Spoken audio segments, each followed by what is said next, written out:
రే మణికంఠ, మన ఏరియాలో red zone announce చేశారా. కింద వ్యాన్ ఉంది.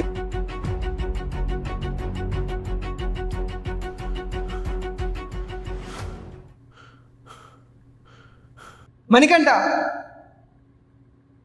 కింద వ్యాన్ ఉంది, అన్ని తొందరగా సర్దుకొని రా.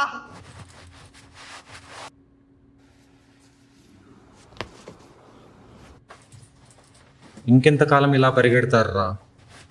మహా అయితే ఇంకా 2 రోజులు ప్రాణాలతో ఉంటాం.